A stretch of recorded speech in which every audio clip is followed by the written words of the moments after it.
जब मैं 6th grade में था ना, तो एक बार मेरे यूनिट टेस्ट में 2 आउट ऑफ 20 मार्क्स आए थे। और उस टाइम पे मेरे मैथ्स के टीचर ने मुझे बोला कि मैथमेटिक्स तेरे लिए नहीं है। और मुझे ऐसा रियलाइज हुआ कि नहीं यार, मुझे इनको गलत प्रूव करना है। तो कैसे मैंने अपनी मैथ्स इंप्रूव करी, क्या मेरी डेली की स्ट्रैटेजी हुआ करती थी, पूरे साल भर मैंने कैसे मैथ्स पढ़ा, तो वही सारी बातें आज के सेशन में होने वाली है। एंड आज के सेशन में मैं आपको सिखाऊंगा कि पूरे साल भर मैथमेटिक्स को कैसे पढ़ा जाता है और कैसे आप अपने मैथमेटिक्स को इंप्रूव कर सकते हो। तो हेलो, हाय, नमस्ते, आदाब, सत श्री अकाल, की हालचाल, कैसे हैं आप लोग। उम्मीद करता हूं आप लोग एकदम स्वस्थ होगे, मस्त होगे और तंदुरुस्त होगे। सो मैं कुलदीप भंडारी स्वागत करता हूं आपका वेदांतुज 910 चैनल पे। एंड आज के सेशन की कहानी होगी कि कैसे पूरे साल भर मैथमेटिक्स को पढ़ा जाता है, क्या स्ट्रैटेजीज होनी चाहिए, कौन सी किताब कब करनी है, कैसे एनसीईआरटी को करे, कैसे एग्जाम्पल्स को करे, कैसे आरडी को करे।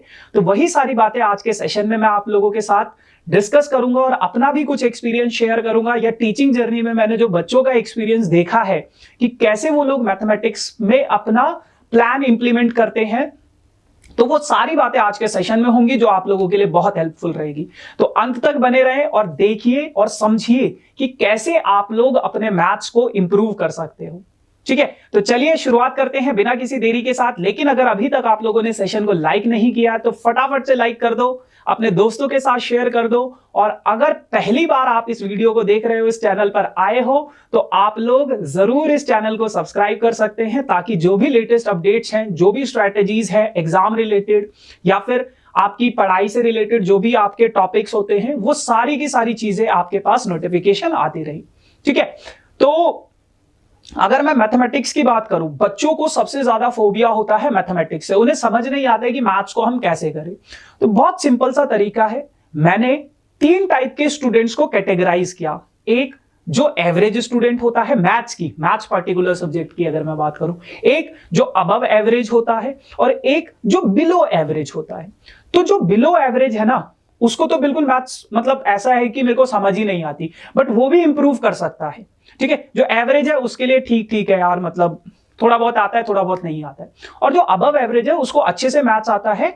आज का जो सेशन होने वाला है ना, वो उन बच्चों के लिए टारगेटेड है। मतलब अबव एवरेज वालों के लिए भी कुछ टिप्स एंड ट्रिक्स हैं, है ना। ऐसा नहीं है कि उनके लिए कुछ नहीं है, उनके लिए भी है। बट जो बिलो एवरेज और एवरेज स्टूडेंट है ना, कैसे वो अपने मैथ्स को और ज्यादा इंप्रूव कर सकते हैं, कैसे वो साल भर पढ़ सकते हैं मैथ्स को, तो उन बच्चों के लिए ज्यादा टारगेटेड है। तो करना क्या होता है ना, अगर आप बिलो एवरेज की कैटेगरी में आते हो, आपको पता है, मुझे नहीं पता आप कौन सी कैटेगरी में आते हो, लेकिन आपको पता है कि मैं कौन सी कैटेगरी में आता हूं, तो आपको 2 से 3 घंटे डेली मैथमेटिक्स को देना चाहिए। अगर आप बिलो एवरेज में हो, सबसे पहले मैं टाइम की बात करूंगा कि कितने घंटे आपको डेली मैथ्स करना चाहिए। उसके बाद अगर आप एवरेज स्टूडेंट में आते हो ना, तो आपको 1 से 1.5 घंटा मैथ्स को देना चाहिए, या 2 घंटे तक आप जा सकते हो। मतलब उसके ऊपर आप कितना भी जा सकते हो, वो आपकी श्रद्धा है, लेकिन आपको मिनिमम इतने आवर्स तो मैथमेटिक्स को देने चाहिए डेली। और अगर आप अबव एवरेज हो तो 45 मिनट टू 60 मिनट्स आप इतना भी मैथ्स कर लोगे, क्योंकि आपका कॉन्सेप्चुअल स्ट्रांग है और मतलब ज्यादा प्रैक्टिस की जरूरत नहीं भी होगी तो भी चल जाएगी। लेकिन जो बिलो एवरेज और एवरेज स्टूडेंट्स हैं, उनको प्रैक्टिस की ज्यादा जरूरत है। और maths is all about your practice. जितना आप मैथ्स को प्रैक्टिस करोगे, उतना ज्यादा आप सीखोगे, उतने ज्यादा आप मार्क्स लेकर आओगे। ठीक है, ये सिंपल सा फंडा है। अब बात करते हैं कि मैथमेटिक्स को करना कैसे है। तो मैथमेटिक्स को करने का बहुत सिंपल सा तरीका है बेटा। सबसे पहले तीनों कैटेगरी के स्टूडेंट्स के लिए सबसे पहले आप अपने एनसीईआरटी पे फोकस करो। दुनिया जहान की किताबें खरीदने से कोई फायदा नहीं है। सबसे पहला टारगेट आपका होना चाहिए कि मुझे एनसीईआरटी को टारगेट करना है। एनसीईआरटी से आप कोई एक चैप्टर उठाओ। लेट से आपने पहला चैप्टर उठाया, पहले चैप्टर की जो थ्योरी उसमें लिखी होती है, आप उस थ्योरी को समझो, उस थ्योरी को पढ़ो। जो बच्चे मैथ्स को पसंद नहीं करते ना, उसका मेन रीजन ये होता है कि उनको एक तो मैथ समझ नहीं आता, और मैथ समझ इसलिए नहीं आता है क्योंकि उनको मैथ्स में इंटरेस्ट नहीं है। उनको यही नहीं पता कि मैथ्स का रियल लाइफ में क्या यूज है। और एक बार आप इसको समझ गए ना कि मैथमेटिक्स का रियल लाइफ में क्या यूज है, तो आपका इंटरेस्ट मैथमेटिक्स में जरूर डेवलप होगा। तो कोशिश करो आप ऐसी वीडियोस देखो या ऐसी मूवीज देखो कि जिनमें मैथमेटिक्स को रियल लाइफ से रिलेट करके दिखाया गया है। मैं भी कोशिश करूंगा कि आप लोगों के लिए कुछ शॉर्ट वीडियोस बनाऊं, जिसमें मैं हर चैप्टर की इंपॉर्टेंस बताऊं आपको कि कहां ये रियल लाइफ में यूज होता है। जैसे अगर मैं बात करूं बहुत कॉमन से एग्जांपल है, दो प्लैनेट्स के बीच का डिस्टेंस कैसे निकाला जाता है। एप्लीकेशंस ऑफ ट्रिग्नोमेट्री वहां पे यूज होती है, ट्रिग्नोमेट्री का यूज होता है। हाइट्स, बड़ी बड़ी हाइट्स, बड़े बड़े डिस्टेंसेस कैसे यूज किए जाते हैं मैथमेटिक्स की हेल्प से। जब कोई रॉकेट लॉन्च होता है तो वहां पे बहुत प्रिसाइज कैलकुलेशन की जाती है, मैथमेटिक्स का यूज होता है। आप कोई बॉल ऊपर से फेंक रहे हो, क्रिकेट खेल रहे हो, तो इन सारी की आप अगर देखोगे ना और अपने चारों तरफ आप देखोगे ना, कोई भी चीज है, कोई भी चीज जो बनी हुई है या जो जो मतलब हो रही है, वहां पे मैथमेटिक्स का बहुत इंपॉर्टेंट रोल होता है। तो सबसे पहले आप ये चीज जान लो कि मैथमेटिक्स हमारी रियल लाइफ से कनेक्टेड है। और जब आप इन चीजों को धीरे धीरे समझने लगते हो ना कि यार यहाँ पे भी मैथ्स है, खुद से सोचने की कोशिश करो यहाँ पे कौन सा चैप्टर का यूज हो रहा है। जैसे लेट्स से आप दुकान पे गए, ठीक है, आपने कुछ खरीदा, तो वहां पे पेयर ऑफ लीनियर इक्वेशंस का यूज होता है। ठीक है, सोचना, कभी इन चीजों के बारे में सोचोगे तो आपको रियलाइज होगा यार हर जगह मैथमेटिक्स है। और ये धीरे धीरे आपका एक इंटरेस्ट डेवलप करेगा मैथमेटिक्स के लिए, है ना। तो आपको सबसे पहले इंटरेस्ट डेवलप करना है। इंटरेस्ट डेवलप ऐसे ही होता है, जैसे एक मूवी मैंने देखी थी, the man who new infinity, है ना। तो रामानुजन सर की ये मूवी है, आप लोग अगर कभी टाइम मिले जरूर इस मूवी को देखना।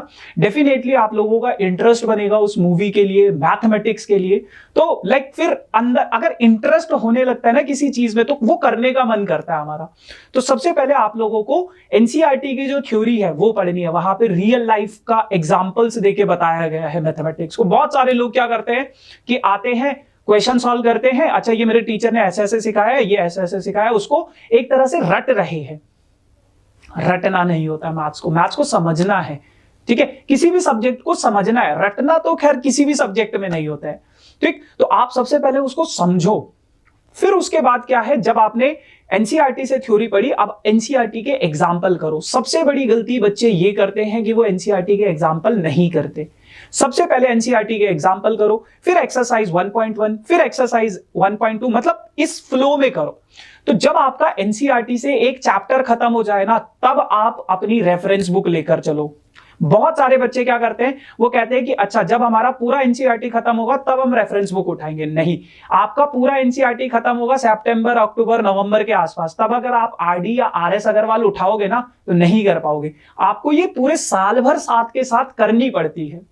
तो कैसे करोगे, एनसीईआरटी खत्म हुई एक चैप्टर, उसके बाद एनसीईआरटी से दूसरा चैप्टर आप लोग स्टार्ट कर सकते हो, लेकिन साथ के साथ आप आरडी या आरएस, कोई भी अगर आपके पास रेफरेंस बुक है, आप उसका यूज करते रहो, मतलब वो उस चैप्टर को रिवाइज करते रहो। और आरडी और आरएस से आपको सिर्फ और सिर्फ एग्जाम्पल्स करने हैं, सिर्फ एग्जाम्पल्स। अब जो बिलो एवरेज बच्चा है उसको सारे एग्जांपल्स करने, एनसीईआरटी तो सभी को करनी है, एग्जांपल और एक्सरसाइज के क्वेश्चन। जो बिलो एवरेज बच्चा है उनको रेफरेंस बुक के सिर्फ एग्जांपल्स करने, सारे एग्जांपल्स। जो एवरेज बच्चा है वो कुछ कुछ एग्जांपल्स को स्किप कर सकता है, जो एक जैसे एग्जांपल्स हैं आप उनको स्किप कर सकते हो, है ना। और जो अबव एवरेज बच्चा है वो अपने अकॉर्डिंगली कि अच्छा ये क्वेश्चन थोड़ा अलग सा लग रहा है, मैं इसको कर लेता हूं, या ये क्वेश्चन मैं कर सकता हूं इजीली, तो वो उनको स्किप कर सकता है ना। बहुत सारे लोग आपको बोलेंगे कि सैंपल पेपर के क्वेश्चंस कर लो। नहीं, सैंपल पेपर के क्वेश्चंस हमें साल के शुरुआत में नहीं करने होते। जब आपका एक बार पूरा सिलेबस खत्म हो जाता है उसके बाद आपको सैंपल पेपर पे काम करना है। मतलब आपका टारगेट ये होना चाहिए कि नवंबर दिसंबर तक, मैक्सिमम दिसंबर बहुत ज्यादा बोल रहा हूं, नवंबर एंड तक आप लोगों का पूरा सिलेबस खत्म हो जाए। हम लोग भी कोशिश करेंगे कि आप लोगों का पूरा सिलेबस नवंबर एंड तक खत्म हो जाए।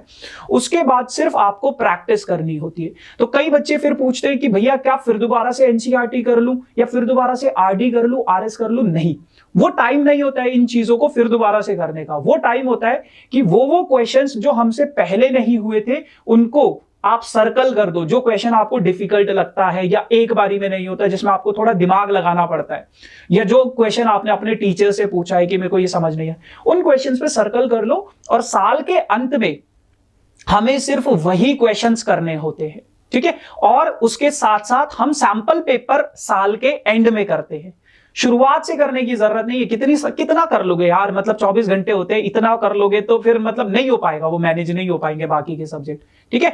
तो साल के अंत के लिए सिर्फ आपको सैंपल पेपर बचा के रखना होता है। ठीक, previous year question, sample paper, वो साल के अंत में।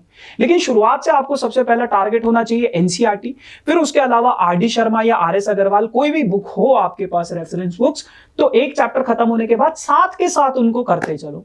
और जब आपका एक चैप्टर पूरी तरह से खत्म हो जाता है ना, तो अंदर से कॉन्फिडेंस आता है और उस कॉन्फिडेंस का यूज करो। क्लास में आपके पास जितने भी दोस्त है, जो भी आपके फ्रेंड सर्कल में है, आप उनको बोलो कि भाई मेरे को ये चैप्टर आता है, आप लोगों को अगर कोई भी डाउट हो तो मेरे से पूछो, कोई भी दिक्कत हो तो मेरे से पूछो। मैं भी इसी तरीके की स्ट्रैटेजीज को यूज किया करता था और इसने मुझे बहुत ज्यादा हेल्प किया। मेरा कॉन्फिडेंस बिल्टअप हुआ, कोई नया क्वेश्चन मुझे देखने को मिलता था तो मैं अपना दिमाग लगाता था उसमें, या फिर मतलब जैसे कोई मतलब पूछता है और जब आप बताते हो ना उस चीज को, जब आप एक्सप्लेन करते हो तो आपको उसके बेसिक्स की बहुत ज्यादा नॉलेज होती है, आपको समझ में आता है। अच्छा, जब आप कर रहे हो ना उतना आपको समझ नहीं आएगा, लेकिन जब आप किसी को समझा रहे हो तो बहुत अच्छे से समझ में आता है। तो ये इसने बहुत ज्यादा मतलब मुझे हेल्प किया मेरे टीचिंग करियर में ऑल्सो, और लाइक मेरे मैथ्स को इंप्रूव करने में बहुत ज्यादा हेल्प किया।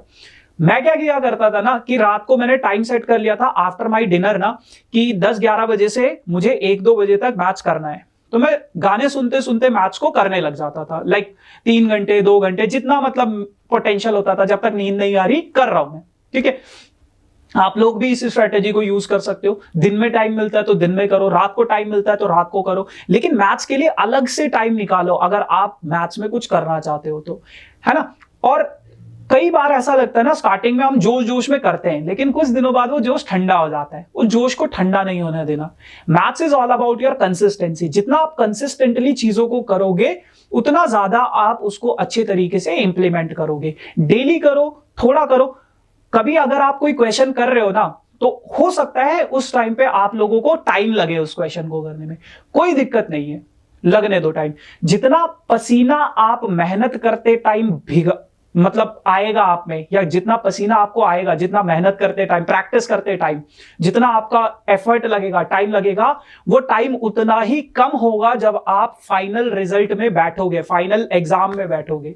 तो बस ये स्ट्रैटेजी होनी चाहिए कि अभी का जो टाइम है, स्टार्टिंग का जो टाइम है, हमें बस कॉन्सेप्ट बिल्डिंग पे लगाना है। उसके बाद जब एक बार कॉन्सेप्चुअली हम स्ट्रांग हो गए तो हम किसी भी क्वेश्चन को इजीली कर सकते हैं। अच्छा, दूसरी चीज, बहुत सारे बच्चे क्या करते हैं, सजा सजा के प्रैक्टिस कर रहे होते हैं। देखो, आप कुछ कुछ क्वेश्चंस में वो कर सकते हो, लेकिन हर क्वेश्चन को सजा के लिखने की जरूरत नहीं है। जैसे अगर मैं आप लोगों को दिखाऊं तो मैं मैथ्स कैसे करता हूं ना, मैं अगर आप लोगों को दिखाऊं तो मैं मैथ्स ऐसे करता हूं। विजिबल है? कुछ पता नहीं चल रहा है, कुछ पता नहीं चल रहा होगा आप लोगों को कि क्या हो रहा है ना। तो मतलब कोई नंबर कहां पे है, कुछ मतलब दिख रहा होगा आई गेस आप लोगों को। तो इस तरीके से आप लोग कर सकते हो प्रैक्टिस के लिए। कुछ कुछ क्वेश्चंस को आप बिल्कुल तरीके से करो कि मुझे बोर्ड्स में लिखना कैसे है, लेकिन जब आपको आइडिया आ गया कि let the number be X, ऐसे ऐसे करना है, तो हर क्वेश्चन में वो करने की जरूरत नहीं है। अब आप रफली काम करो, उससे एक तो आपका टाइम बचेगा, उसको दूसरी जगह यूटिलाइज करो। तो इस तरीके से अगर आप पूरे साल भर मैथमेटिक्स को पढ़ोगे ना, तो डेफिनेटली दुनिया की कोई ताकत आपको अच्छे मार्क्स लाने में या आपका मैथमेटिक्स में इंटरेस्ट डेवलप करने में कोई ताकत नहीं रोक सकती। मैंने भी यही स्ट्रैटेजी यूज करी थी, बहुत सारे बच्चे इस स्ट्रैटेजी को यूज करते हैं। एक और चीज मैं जाते जाते बोलना चाहूंगा, आप मंथ का एक दिन ऐसा सेट कर लो कि जितने चैप्टर्स मेरे हो गए 1 तारीख या 7 तारीख, वट एवर यू फील ना, कि जितने चैप्टर्स मेरे हो गए हैं मैं उनका एक मॉक टेस्ट लगाऊं। क्योंकि बहुत सारे बच्चे कंप्लेन करते हैं कि सर मतलब चैप्टर 1 मैंने जनवरी में किया था, अब मैं भूल गया हूं चैप्टर 1। तो देखो, उसका सिर्फ एक ही तरीका है, जब आप उसको बार बार रिवाइज करते रहते हो। तो आजकल इंटरनेट पे दुनिया भर की चीजें मिल जाती हैं आपको। जितने चैप्टर आप हो गए, आप उनका एक क्वेश्चन बैंक तैयार करो, 20 क्वेश्चन, मतलब सब चैप्टर्स का मिला के। लेट से आपने 1 महीने में 3 चैप्टर्स खत्म कर लिए, तो उन 3 चैप्टर्स का आपने एक क्वेश्चन बैंक तैयार कर लिया। उस क्वेश्चन बैंक को यूज करो, अब उसको यूज करो, मतलब एज अ मॉक टेस्ट उसको यूज करो, है ना। 20 क्वेश्चन आपने बना लिए, 25 बना लिए, कितने भी। तो हर महीने का एक डे फिक्स करो कि मुझे इस तारीख को मॉक टेस्ट देना है, जितने चैप्टर्स मेरे पुराने हो चुके हैं उन सभी का। इससे क्या होगा, आपका पुराने चैप्टर्स भी साथ के साथ रिवाइज होते चलेंगे। वरना अगर आप एक तरफ चलते रहोगे ना, तो पीछे का रास्ता सारा का सारा साफ होता जाएगा। वो होता है, हमारे साथ भी होता था और बहुत सारे बच्चों के साथ होता है। तो आप इस तरीके की स्ट्रैटेजी से उनको बचा सकते हो। तो ये तरीका होता है पूरे साल भर मैथ्स पढ़ने का, पूरे साल भर उसको समझने का कि हाँ यार ऐसे, लाइक कई बार क्या होता है ना, चैप्टर नंबर 1 अगर मैंने आज पढ़ लिया, फिर लेट से मेरा नवंबर में कोर्स खत्म हो गया और मैंने नवंबर तक उस चैप्टर नंबर 1 को टच भी नहीं किया, तो मैं भूल जाता हूं उस चीज को कि क्या था उसमें, कैसे एचसीएफ निकालना है, कैसे एलसीएम निकालना है, रेशनल नंबर क्या होता है, रियल नंबर क्या होता है, भूल जाता है बच्चा। तो आप उसको साथ के साथ रिवाइज करते चलो, और अगर आप इस स्ट्रैटेजी से चलते हो ना, तो दुनिया की कोई ताकत आपको मैथ्स में इंप्रूव करने से नहीं रोक सकती। बट सबसे पहले अपना इंटरेस्ट डेवलप करो, रियल लाइफ से रिलेट करो मैथ्स को समझने के लिए। मैं कोशिश करूंगा कि कुछ शॉर्ट वीडियोस आप लोगों के लिए बनाऊं जहां पे मैं उन चैप्टर्स का आपको एप्लीकेशन भी बताऊं, है ना। तो उम्मीद करता हूं आप लोगों को ये सेशन समझ में आया होगा, अच्छा लगा होगा, है ना। तो अगर आप लोगों को सेशन अच्छा लगा है तो दोस्तों आप अपने दोस्तों के साथ ज्यादा से ज्यादा इसको शेयर करिए, है ना। लाइक करना ना भूलें और चैनल को सब्सक्राइब भी जरूर करिए। बाकी मिलेंगे अब हम अपने अगले किसी सेशन में, तब तक के लिए tata bye bye, thank you so much guys, bye bye.